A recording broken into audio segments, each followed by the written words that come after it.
Michael Oliver, who was Lord Mayor of London in this particular year, is an old friend of mine. And he told me how of his ambition to raise a lot of money during his term in office for what he called the Squares Mile appeal. And it was a tremendously worthy cause. Money going to charities which dealt in cancer, establishing a cancer new research unit at St Bart's, and other charities of a similar ilk. And I wanted to do what I could to help him. And he suggested putting on a show of some sort. Well, I mean, the first thing that springs to mind is a rock concert, but that really wasn't feasible in the City of London. And I'd done enough rock concerts in my life to decide I didn't want to do another one. And so he asked me if I could come up with an idea. And poor old Spike Milligan died a few months before all this happened. And I said, well, he was such a great icon in British entertainment history. I mean, he actually started a completely new trend in humour, that I thought it'd be a good idea to put on a tribute concert to him. And I knew there were a lot of people in the entertainment world who would be happy to join me in this. And that was how it all started. Yes, we were quite surprised when we were asked to do the Spike Milligan tribute, because I think none of us had quite realised how much we were expected to do.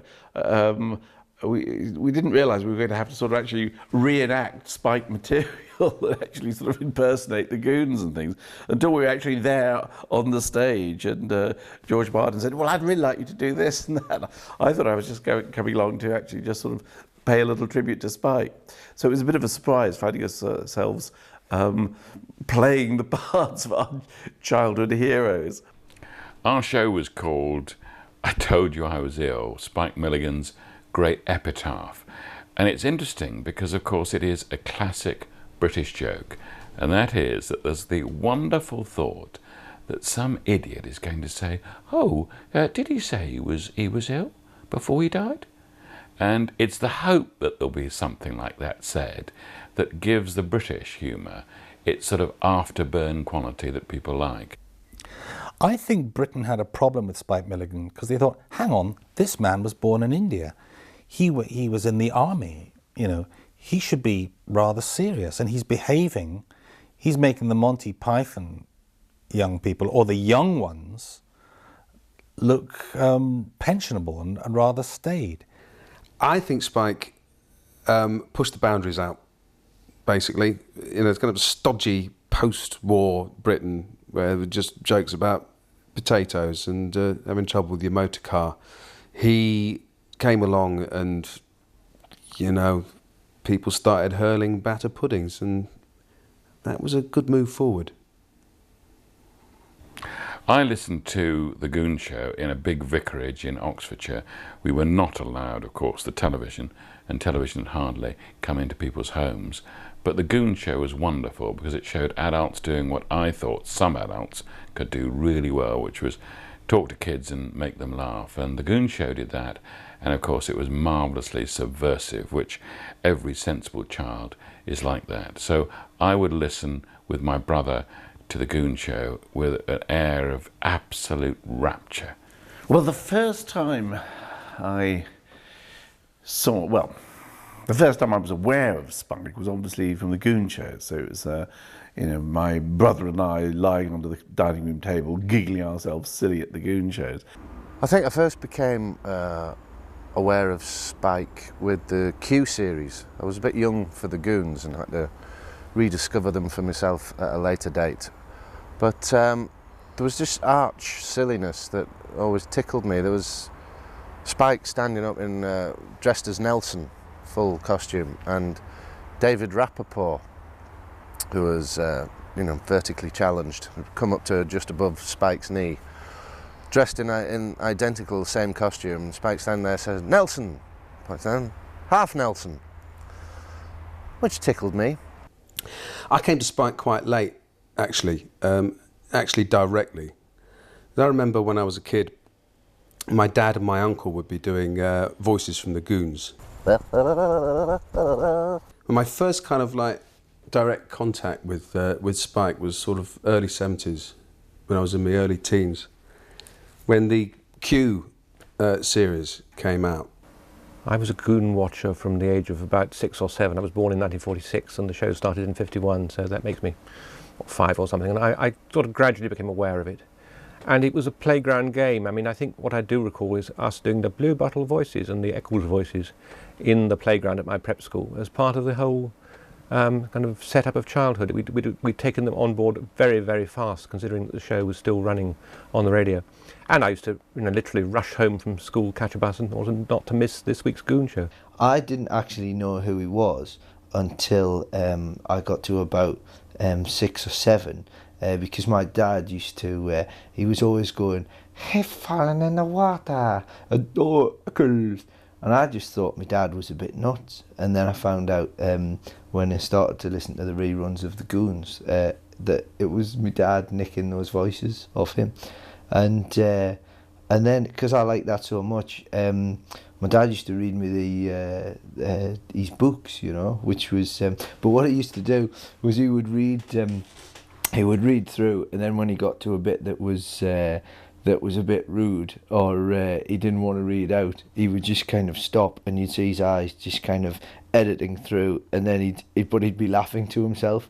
And again, I just thought my dad couldn't read properly. He would just sort of read down, and then he'd start again at a suitable bit. So it wasn't until I actually kind of read the books for myself that they made any sense, because he just used to miss chunks out. Like, I can't read that to a small child.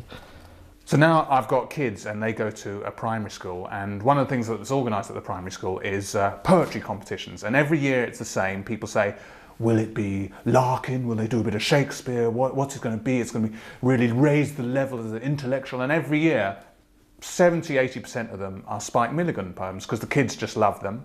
And it's not as if you can say, well, they're crap. They are entertaining and they're good poems, but every year it's the same story. The kids love Spike Milligan. I was given the job of running the Parlophone label, which had no input from America. All the other guys had people like Elvis Presley and Mitch Miller and people like that. We had nothing like that, so I had to make my own way. And I did that by going into comedy. And I met up with Peter Sellers, and I met up with Spike Milligan. And Peter and Spike and Harry were at the height of their fame with the Goons. And I got to know them very well. And in fact, I issued a Goon Show on the Parlophone label. I think my first experience of Spike Milligan was listening to cassettes of the old Goon Show episodes. I used to go up to our public library, and I used to be able to take out cassettes. And I remember going home and making bootleg copies. That's illegal, I don't advocate it. But making pirate copies of the tapes and listening to them, and just being transfixed by the sort of surreal world that he created, but more than that, I think the sound effects. For some reason, as a kid, being utterly transfixed by the sound effects, and how were they making the sound effects? Who was making them? Was there actually a battered pudding being thrown at a wall? And then from that, also going out to the public library and getting out sound effects cassettes that you could get, and trying to write sketches based on the sound effects I had. I'm sure that Spike Milligan didn't start with the sound effects, wasn't sort of sat at home making weird noises in his kitchen and thinking that'll be hilarious. But I sort of started with the sound effects and then tried to write sketches. I remember writing like an 8-minute sketch based around the sound effect of some tsetse flies. I think one of the things that comedians do is they give young people particularly attitude, and that's what young people get high on, attitude.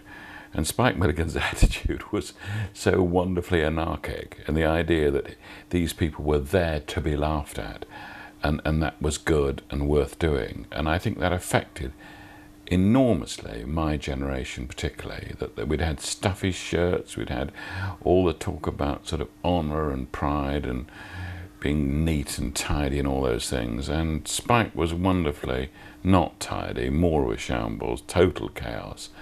And that was very liberating, and it affected, I think, the spirit of the 50s that was then expressed more fully in the 1960s, where all the other people then in fashion, I think, began to catch up with Spike. You know, even like when you listen to the Goons now, you just sort of, just the fact that he put rude names in, and there was stuff in there which kind of, for its time, when you think about what else was on around then, it was kind of, he was just subverting everything. And then obviously when he got on telly, he started subverting that, you know, and he was breaking the rules before most people had kind of worked out what the rules were, really. He didn't intend to be a performer. I mean, his first contribution to the Goons was chiefly as a writer. And at first he didn't write much for himself even. Pages of script go by in the early ones where there's nothing for Spike at all. He was writing it on his own. I think he got a little bit of help here and there every now and then.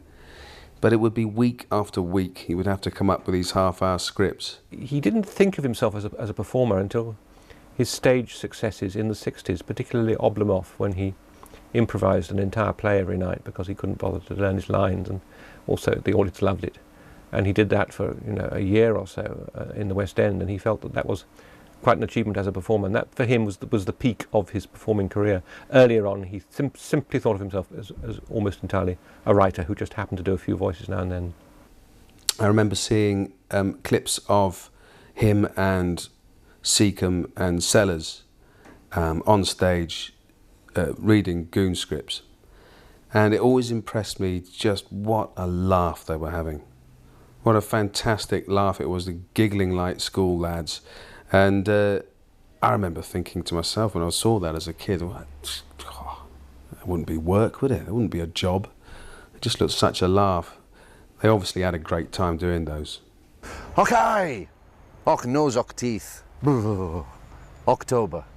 The moment that I always think of, whenever I think of Spike, I always think of, it was something on one of the radio shows, the Goon shows. It was Moriarty was saying, yeah, money talks. And Spike saying, no, I'm a threepenny bit.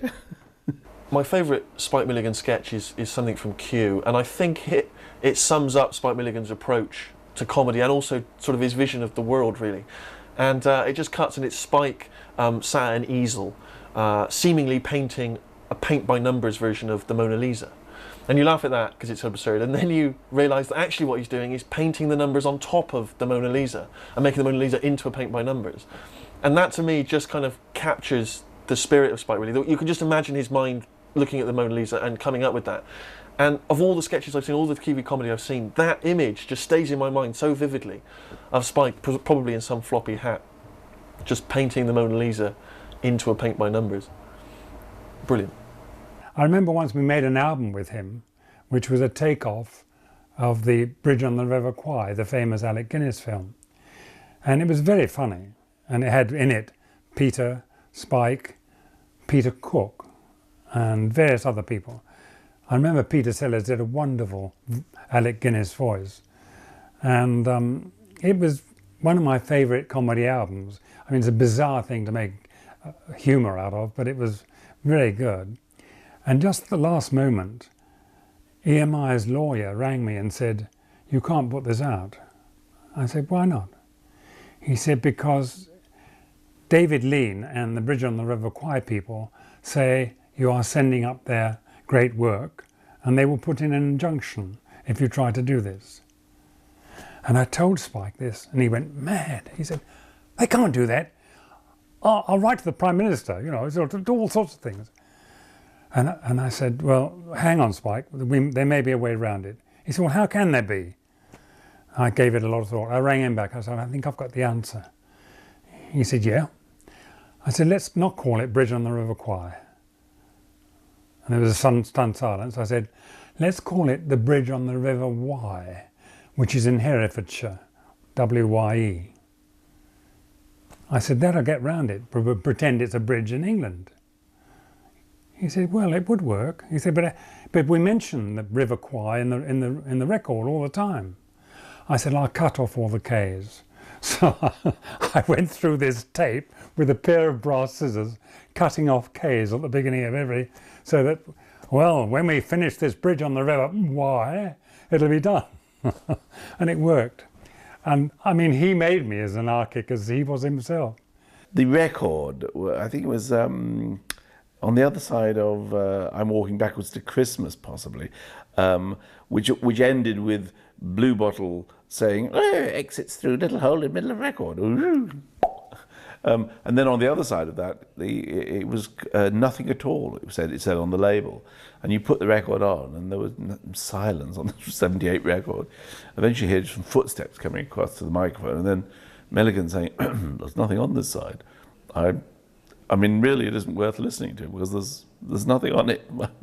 Not everything was my cup of tea, shall we say, and but certain flips of logic of Eccles, for example, particularly appealed to me. Blue Bottle appealed to me, and Grip Type Thin was absolutely my guy in the show. Whenever he came on, that was the man for me. I loved him fabulously. Yeah, I think my favourite one was the of the Goons was when they were when they made the replica of Britain. I can just remember, you know, and they floated out, and I just remember listening to that and just kind of, and just, you know, those ideas, just going, wow, that's, of course, kind of made sense, you know. One of my favourite Goon sketches, I suppose, is exemplified by Spike playing the part of the man who's organising the memoirs of the generals, and the great cry of, "The war is over! Get to your typewriters!" I think it's sort of wonderful. It's funny, it's absurd, but it's also horribly true, because of course the people who write the memoirs fastest are often the ones who get their version over of what happened. Big thing about Spike for me was that there was this work that he produced that was so joyful and exuberant, and you know, besides the comedy, there's the poetry and the charity work, so compassionate also. I've always been really impressed by the fact that he did this from a background of personal suffering. And if you sort of look at his life, there was quite a lot of suffering. Consider 6 years in the Second World War, seeing active action there, seeing and doing things that would be the stuff of our nightmares, and not much post-traumatic stress type mental health care after that. I think what you've got to realise, I suppose, about Spike is that he had a nervous breakdown in the war, and he spent most of the time immediately after the war kind of getting over it. He used to get most terrible depressions, which will come upon him unawares, almost suddenly, you know, and best leave him alone in those circumstances. He just had to come out of it. But when he was out of it, he was enormous fun, and we always had jokes flying. If you're on the telephone, he'd always finish up with a joke that made me reel. The piece that I had to do wasn't out-and-out comedy. It was from Spike's war diaries, which I'd read as a teenager, and got very involved in them because I think it was a window into Spike's soul that certainly I hadn't met before. And especially the passage that I was asked to read, where he was hit by a mortar bomb and hospitalised, which then led to a serious depression, and which troubled him for the rest of his life, really. It was the dark side of Spike Milligan, I suppose. And I spoke to his daughter after the event, who'd been understandably very moved by the whole evening, but said that was a real turning point in his life, and she was very delighted that it had been included. The war provided a kind of subject matter for him. You can argue that the entire Goon show is a kind of poem about World War II, a landscape where things have been blitzed, and there are strange, sinister, hard-faced men who've done well out of the war, Grit Pipe Thin, and various odd refugees, Moriarty, and you've got the sort of innocent Harry Seacombe in his battle dress still wandering around the ruins. It's not a sort of war about goodies and baddies. There's no Hitler figure in it. It's not like Tolkien, for example, who you could argue creates the Lord of the Rings out of World War II. Spike's war is a funny war, and that's a wonderfully original idea. But the war was his mental playground, his landscape, his intellectual excitement. It gave him really all his ideas. Well, Major Bloodnock, I think, inspecting a line of troops and saying, "Oh, what's this soldier here at the end? Or what kind of guard is this covered at the end, all covered in filth and soot? What kind of a guard do you call yourself?" And Milligan saying, "Oh, I'm a mud guard." There's always a very thin line between genius and madness, and Spike, I think, had certainly had heaps of both thrust upon him, and that was the point that led to his downside. Quite often people become mentally stressed by the world because they're very aware and because they're very sensitive. And on top of this, when you've been out there, I think, when you've really, really suffered and your mind's been sort of just messed around by the world, it does lead to an alternative view of things. And I guess when you question as many things as Spike questions, you might just open one door too many. Maybe that led to the depression. I think the most important thing about Milligan, I think, is the fact that, you know, you can read into it and sort of go, you know, oh, was he deconstructing things? Was he subverting the medium and all the rest of it? And that's why he was brilliant and he was years ahead of his time. And I think the bottom line is the bloke was mental. And that's why he's so brilliant, because, you know, he was driven by his madness to create, well, just to constantly create. And, you know, you can read into it all you like. Essentially, the bloke had an amazing mind and, you know, he was just nuts. And that's what made him create such great stuff. I think when you work in comedy, or if you write comedy, or if you have aspirations to write comedy, there's a danger the more you do it that you try to theorise it, you try to work out the logic or the tricks of the trade. And I think it's always nice to kind of be reminded of someone like Spike, who seems to do everything so instinctively. It's part of the reason perhaps that he's got so much work and some of it's hit and miss, but you just feel that he didn't try to think the rules through. He just was instinctive. He just did what he thought was funny. His gut instinct was what drove him. And I think that's why so much of it is so kind of so strikingly funny, is that he shares with people like, I think, Vic and Bob, or people like that, who just, it's in them. It's just, they can just blurt it out there and they just throw it at the wall, almost like an artist who's just splashing paint on a canvas, you know. And he's just the king of that, I think, just a master of that. Spike was the grandfather of British comedy, and he created the Goons. Without him, the Goons would not have happened. And Peter Sellers and Harry Seacombe would not have become what they did become. And without the Goons, I doubt whether we would have had Monty Python in the way that it was. And without Monty Python, we probably wouldn't have had the brand of humour that has influenced so many of our current people, like Paul Merton and Eddie Izzard and so on. So he is the kind of originator of it all. As a performer and as a writer, I think he's simply, for my money, he's the funniest person ever. Nobody wrote anything funnier than The Goon Show. Nobody is funnier than Spike performing on top form, which happened quite a lot, really. Nobody makes me laugh as much. And quite often with Spike, you can find yourself laughing and not quite knowing why. Or laughing and knowing why and going, how dare you do that juxtaposition of logic and reality, and plain silliness has always made me laugh with his stuff. Now, the brilliant thing about him was that he didn't edit himself. He had no fear with his comedy. He would try anything, and sometimes it wouldn't work, but when it did, it was fantastic. I think Spike Milligan was one of the great cult figures of comedy, but of course, like all great cult figures, he had an enormous following. He was a great comedian. He was the first comedian, if only for a few years, that I think I was truly obsessed with. And the first comedian to make me think, comedy? Oh, I wouldn't mind having a go at that. That looks like fun. Spike was a genius, in my humble opinion. We're unique as mammals in that we're the only mammals who attempt to make each other laugh and put a great deal of effort into it. And Spike just had he was a unique mammal in that respect. I miss him very much. He was a dear friend.